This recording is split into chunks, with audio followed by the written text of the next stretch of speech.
Une des 39 Melachot Shabbat, et à la Melacha de Makkeh Bafatish. Makkeh Bafatish, c'est une fois qu'on a fini un ustensile, alors pour le rendre droit et pour le rendre beau, on tape un dernier coup de marteau, et ça, c'est la finition du Keli.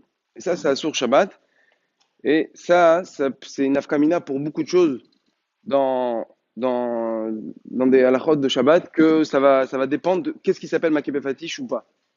Alors, un premier exemple, qui s'appelle Makkeh Bafatish, c'est quand on a un habit qui est nouveau et il reste souvent des fils que pendant qu'on a fait l'habit, il y a des fils qui sont restés ou que l'artisan, quand il a fini de faire l'habit, il a oublié de couper les fils, soit que pendant qu'on a cousu, ils se sont collés à l'habit, ou soit que après ils se sont abîmés un petit peu. euh, Dès qu'il a fini l'habit, il y a eu des fils comme ça qui n'ont pas été terminés à être coupés. Toutes ces choses-là, ça s'appelle Makkeh Bafatish, c'est sur Shabbat de les enlever même avec la main. Deuxième exemple, si jamais pendant Shabbat, on a une fourchette qui s'est abîmée, la manche, elle s'est tordue. Alors à ce moment-là, sans faire exprès, si on ne pense pas, on a vite le réflexe de la rendre droite. Ça aussi, c'est Asur Mishum Makkeh Befatish. Il faut la laisser comme ça, on n'aura pas le droit de la ranger pendant Shabbat. Par contre, il y a des cas qu'on pourrait croire que ça ressemble à Makkeh Befatish, mais ça ne s'appelle pas Makkeh Befatish. Si jamais on a les tuyaux du l'évier qui sont bouchés à cause de tous les restes, quand on fait la vaisselle, etc., ça rentre dans le l'évier. Alors, il faut savoir qu'il y a deux possibilités. Si jamais c'est bouché à tel point qu'il n'y a pas d'eau qui passe du tout, alors ça s'appelle encore Makkeh Befatish. C'est assourd de le déboucher pendant Shabbat. Pourquoi? Parce que là, pour l'instant, il est inutilisable.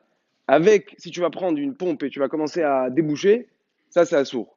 Le seul cas, si c'est Véchar Hatzor Igadon, il y a un grand besoin, on pourra dire à un goy qui dit à un goy, dans ce cas-là, on pourra permettre. Mais sinon, nous, de le faire, c'est assourd. Par contre, si jamais on voit que c'est un petit peu bouché, mais on voit que ça continue à couler normalement, il y a quand même l'eau qui passe.